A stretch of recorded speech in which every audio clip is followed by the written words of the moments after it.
नमस्कार, कशा आहात आपण? नेहमीप्रमाणेच खूपच जास्त युजफुल आणि इंटरेस्टिंग व्हिडिओ मी घेऊन आलेली आहे। नक्कीच व्हिडिओ शेवटपर्यंत पहा। आवडल्यास मित्रपरिवारासोबत शेअर करा। नेहमी आपण काही ना काही तळणीचे पदार्थ बनवतो। आता दिवाळीमध्ये तुम्ही भरपूर तळणीचे पदार्थ बनवले असतील, तसं थोडंफार तेल शिल्लक राहतं आणि हे तेल असं काळं दिसतं कारण की यामध्ये काही करपलेला भाग असतो। हे तेल पहिल्यासारखं स्वच्छ व्हावं म्हणून आपण याला गाळणीने गाळतो, पण यामधूनही बारीक कण खाली जातात आणि तेल काळं दिसायला लागतं। तर यासाठी आपण एक छोटासा उपाय करणार आहोत।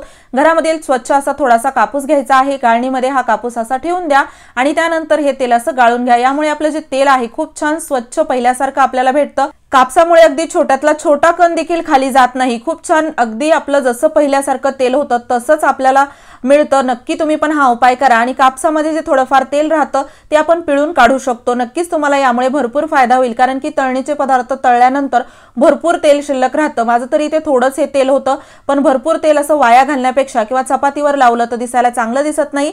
तर त्यामुळे हा आजच उपाय करा, ज्यामुळे तुमचं जे तळणीचं तेल आहे ते अगदी पहिल्यासारखं तुम्हाला स्वच्छ भेटेल। तर कापसामध्ये असलेलं तेल मी पूर्णपणे पिळून काढलेलं आहे। अजिबात तेल वाया जात नाही आणि याचा रिझल्ट अगदी तुमच्या समोर आहे।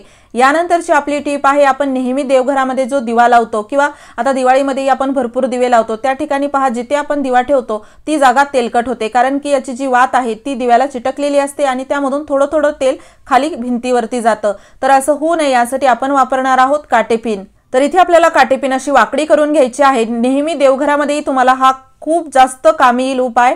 तर इथे पहा अशी काटेपिन आपण वाकडी केल्यानंतर त्याचा जो गोल भाग असतो त्यामध्ये आपण ही वात अशी टाकायची आहे आणि इथे पहा अशी जी काटेपिन आहे ती आपण दिव्यावरती ठेवलेली आहे। फक्त दिवाळीसाठीच नाही तर नेहमी तुम्ही जे देवघरामध्ये दिवा लावता त्यासाठी देखील ही ट्रिक तुम्हाला कामी येईल, कारण की आपण बऱ्याच वेळा मध्ये जी वात लावायचा दिवा असतो तो घेतो, पण बऱ्याच वेळा असे कडेला जी वात राहते तो दिवा घेतला की ती आपला खाली पूर्ण चिकट भाग होतो। तर असं होऊ नये म्हणून आजच ही काटेपिन वापरा, जेणेकरून तुम्हाला जास्त स्वच्छता करावी लागणार नाही, दिवाळीमध्ये आपल्या भिंतीही घाण होणार नाही आणि यामुळे आपला दिवाही तेलकट चिकट किंवा काळा होत नाही। ट्रिक आवडली असेल तर मित्रपरिवारासोबत शेअर करा। यानंतरची आपली टिप आहे, आपल्या घरातील करंड्यासाठी पंचपाळा असो किंवा करंडा आपण यामध्ये हळदी कुंकू ठेवतो आणि तुम्ही बऱ्याच वेळा अनुभवलं असेल की यामध्ये असलेलं हळदी कुंकू थोड्या दिवसातच खराब होतं, म्हणजे यामध्ये बुरशी आल्यासारखं होतं किंवा थोडे किडे लागतात आणि थोडं वेगळाच याचा कलर फिका पडायला लागतो। नक्कीच तुम्हाला हा प्रॉब्लेम होत असेल, पण आजपासून होणार नाही। तर कारण की यामध्ये आपण टाकणार आहोत कापूर। कापूर आपण यामध्ये दोन पद्धतीने टाकू शकतो। एक तर तुम्ही कापराच्या एक वड्या यामध्ये टाकून द्या किंवा कापूर असा बारीक करून देखील यामध्ये थोडा थोडा टाकू शकता। यामुळे आपला जो पूर्ण करंडा आहे किंवा हळदी कुंकू आहे ते अजिबात असं त्यामध्ये बुरशी लागत नाही, छान सुगंधित वासही येतो, सोबतच भरपूर दिवस टिकून राहण्यासाठी आपल्याला हे कामी येतं। आजच करा आणि तुम्ही हा व्हिडिओ कोणत्या गावातून किंवा शहरातून पाहत आहात ते मला कमेंट बॉक्समध्ये नक्की सांगा, जेणेकरून माझा व्हिडिओ कुठे कुठे पोहोचला मला ते कळेल।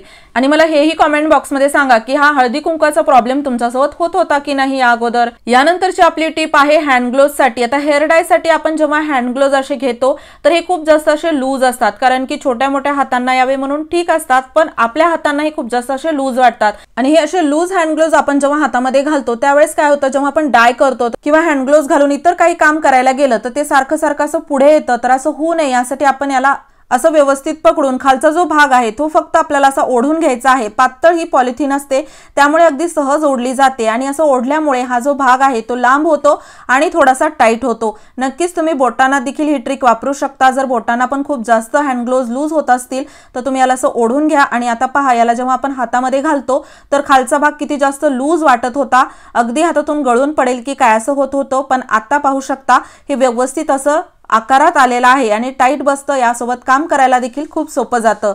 चॅनलवरती नवीन असाल नक्की चॅनलला सबस्क्राइब करा, असेच उपयोगी व्हिडिओज मी तुमच्यासाठी घेऊन येत राहते। यानंतरची टिप आहे आपली, यासाठी मी घेतलेला आहे कॉटनचा कपडा। आता हिवाळ्यामध्ये काय होतं, जास्त ऊन पडत नाही आणि जिथे ऊन येत नाही तिथे एक प्रकारचा असा कुबट दमट वास यायला लागतो। जास्त करून तर किचनमध्ये सारखं भांडे किंवा इतर काही वस्तू ओले पदार्थ असतात, त्यामुळे तिथे जास्त असं दमट वातावरण होतं आणि एक प्रकारचा वास येतो किंवा माशा म्हणा किंवा चिलटे होतात। तर असं होऊ नये यासाठी आपण एक छोटासा उपाय करणार आहोत। तर इथे आपल्याला एक पातळ कॉटनचा कपडा घ्यायचा आहे आणि त्यानंतर घ्यायची आहे इलायची किंवा लवंग। इथे तुम्ही घेऊ शकता, मी लवंग वापरलेली आहे, 4-5 फक्त आपल्याला या घ्यायच्या आहेत आणि यामध्ये अशा टाकायच्या। त्यानंतर इथे आपल्याला घ्यायची आहे लसणाची एक कळी, फक्त मी याला असं तोडून सोलून घेतलेला आहे। 1-2 तुकडे करून यामध्ये टाका आणि त्यानंतर यामध्ये टाकायचा आहे थोडासा खायचा सोडा आणि हे जे आपण छोटंसं गाठोडं तयार करत आहोत हे आपल्याला पूर्ण थंडीमध्ये खूप जास्त कामी येणार आहे। नक्कीच तुम्ही एकदा याला करा, तुम्हाला खूप जास्त तुमच्या किचनमध्ये जो दमट कुबट वास जाणवत होता तो जाणवणार नाही, एक फ्रेश फील होतो, यामधून थोडा थोडा वास येतो। घरामध्ये किचनमध्ये किंवा इतर कुठेही तुम्ही याला ठेवू शकता।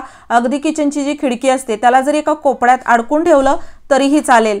तर पाहू शकता यामध्ये मी असा खायचा सोडा थोडासा टाकलेला आहे। आता आपण याची गाठ मारून घेऊयात।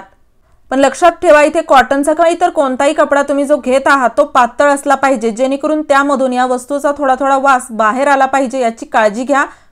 आणि ट्रिक आवडली असेल तर मित्र परिवारासोबत शेअर तर कराच, त्यासोबतच व्हिडिओला लाईक करायला विसरू नका।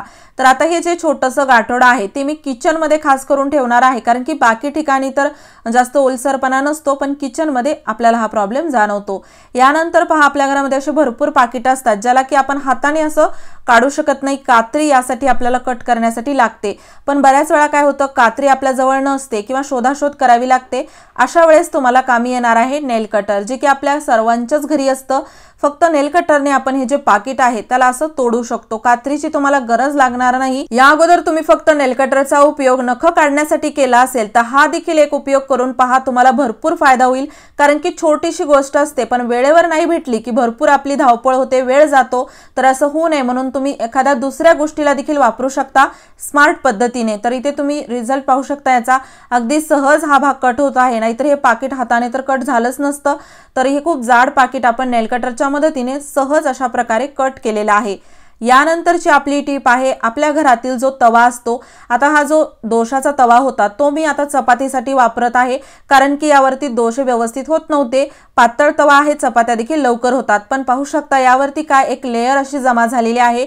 सततच्या वापरामुळे तव्यावरती अशा प्रकारे एक थर जमा होतो आणि यामध्ये खूप जास्त तेलकट चिकटपणा असतो, आणि तेच जर आपण गरम तव्यावर परत चपात्या बनवल्या तर तो चिकट तेलकटपणा आपल्या पोटात जाऊ शकतो चपातीच्या माध्यमातून। तर असं होऊ नये यासाठी आपण रेग्युलर त्याला साफ करतो, पण थोडंसं आज आपण वेगळं साफ याला करणार आहोत, जेणेकरून यावरती जमा झालेली लेयर अगदी चुटकीसरशी आपण काढू शकतो। इथे मी तवा गरम करून घेतलेला आहे आणि थोडीशी अंगाची साबण खिसून मी यावरती टाकलेली आहे। त्यासोबतच थोडंसं पाणी टाकून खायचा सोडा देखील मी टाकलेला आहे।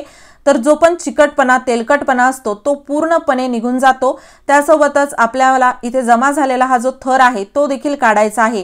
तर तवा आता गरमच आहे, गॅस ऑन आहे, गरम तव्यावरच आपल्याला हे काम करायचं आहे। तर पाहू शकता इथे मी याला असं थोडंसं हलक्या हलक्या हाताने घासून घेतलेला आहे आणि पूर्णपणे एकाच बाजूला जो थर जमा झाला होता तो निघालेला आहे। अगदी सहज हा थर निघतो, जास्त वेळही लागत नाही। इथे तुम्हाला जर अंगाची साबण वापरायची नसेल तर तुम्ही कपड्याची साबण किंवा वॉशिंग पावडर देखील वापरू शकता। आणि ही जी पूर्ण थर आहे तो थोडा थोडा करून आपल्या अन्न पदार्थातून आपल्या पोटात गेला असता, पण आपण या पद्धतीने याला सहज काढलेला आहे। तुम्हाला हा व्हिडिओ कसा वाटला मला कमेंट बॉक्समध्ये सांगा। व्हिडिओ आवडला असेल लाईक करा, शेअर करा, चॅनलवर नवीन असाल सबस्क्राइब नक्की करा। धन्यवाद।